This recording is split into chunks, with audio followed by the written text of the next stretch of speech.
Semalam pada hari Sabtu kita berbahas tentang muqaddimah kepada Asmaul Husna yang Ustaz tidak berhasrat untuk mengulanginya. Maka pada hari ini kira-kiranya kita akan meneruskan lagi muqaddimah tersebut. Maknanya mengkaji nama Allah satu demi satu ni belum lagi, tapi kita masih lagi di peringkat membuat muqaddimah.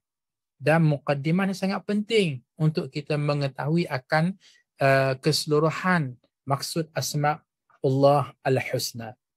Pada pagi ini hadirin muslimin dan muslimat sekalian, Ustaz mulakan dengan surah Taha ayat 8. Surah Taha ayat 8. A'udzu billahi minasyaitonir rajim. Allahu la ilaha illahu lahul asma'ul husna. Sadaqallahul azim. Yang bermaksud dialah Allah.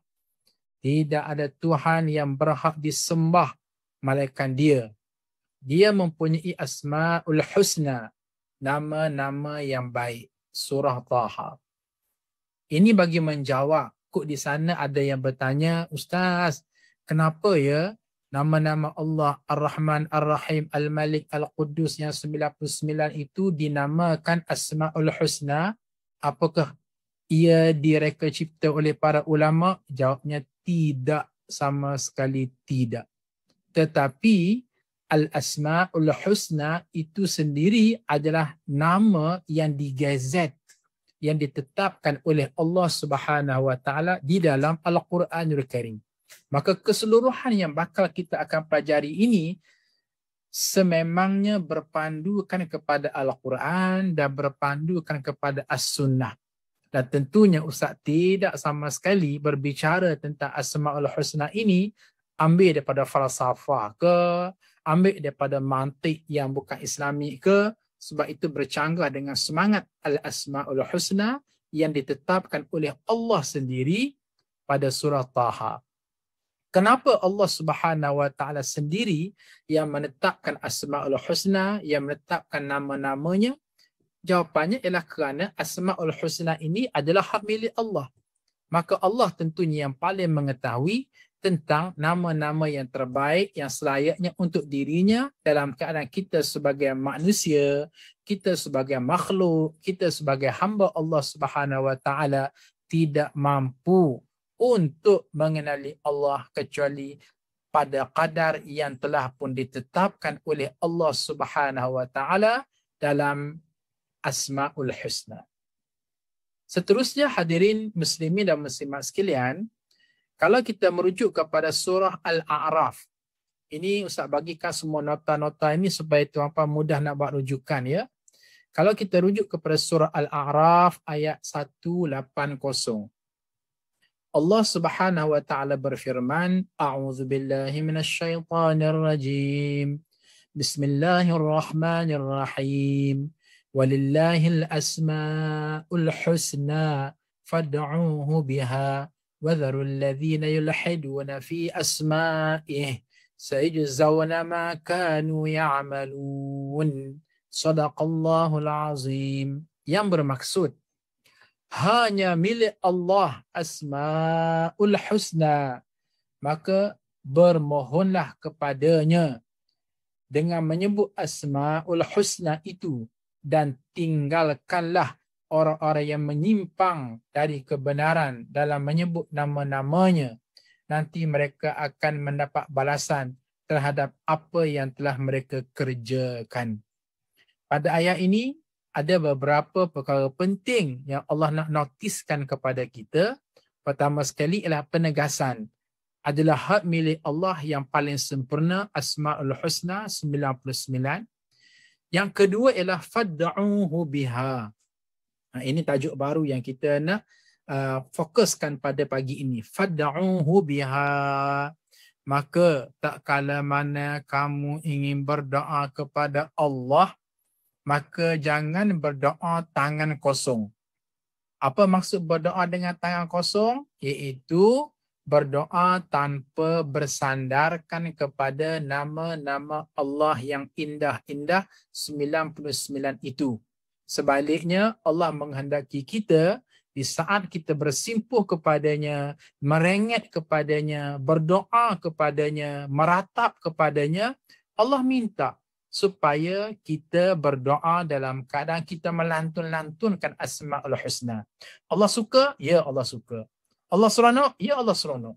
Jadi kita akan tengok macam mana contoh-contoh doa yang berpandukan kepada Asma'ul Husna, dan insya-Allah kita akan cuba belajar cara nak berdoa dalam bentuk melantun-lantunkan Asma'ul Husna, dan kenapa Allah Subhanahu Wa Taala suka tak kala mana kita berdoa menyebut Asma'ul Husna. Ini yang insya-Allah kita akan cuba lihat dalam kuliah kita pada hari ini insya-Allah.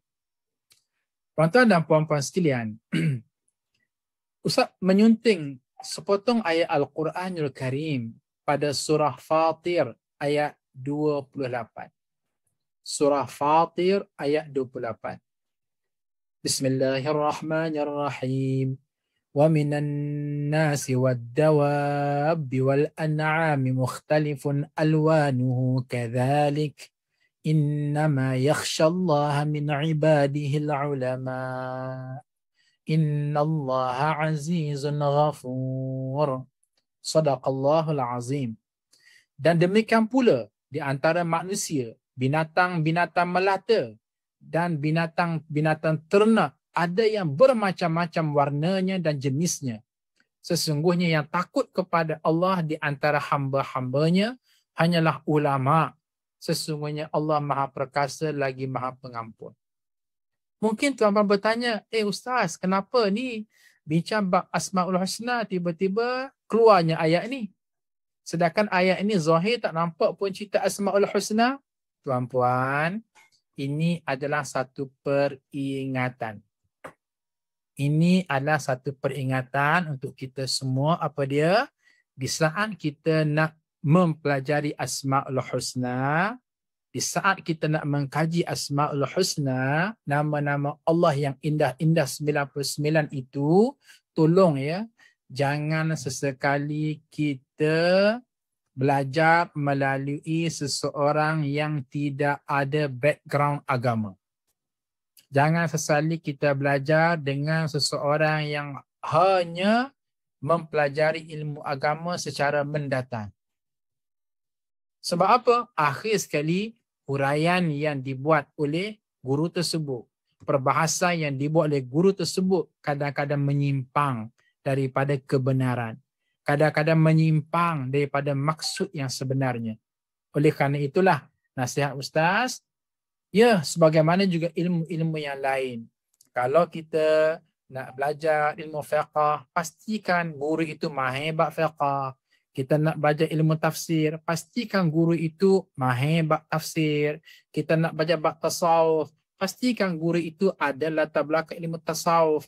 Demikian juga di saat kita nak belajar ilmu Asma'ul Husna, kita kena pastikan guru yang akan mengajar kita itu adalah guru yang ada latar belakang agama, yang akidah yang kukuh, yang mantap, memiliki ilmu yang sememangnya layak untuk mereka, guru tersebut berbincang dengan kita semua. Jadi ini disiplin yang paling penting. Dan insya-Allah Ustaz secara peribadi, insya-Allah pastinya Ustaz akan bertanggungjawab. Ustaz bertanggungjawab dunia dan akhirat atas apa Ustaz sampaikan ini, kerana Ustaz tahu ilmu ini ilmu untuk mengenali Allah. Maka Ustaz alhamdulillah dengan izin Allah Subhanahu Wa Taala diberi peluang untuk belajar ilmu agama secara disiplin ilmu daripada BA-nya, masternya, PhD-nya, termasuklah dalam bidang tafsirnya, dalam bidang bahasa Arabnya, dalam bidang akidah dan syariahnya. Maka komplementari itu insya-Allah biiznillah Ustaz berkeupayaan untuk membahasnya dengan baik biiznillah dan menghurainya dengan baik biiznillah.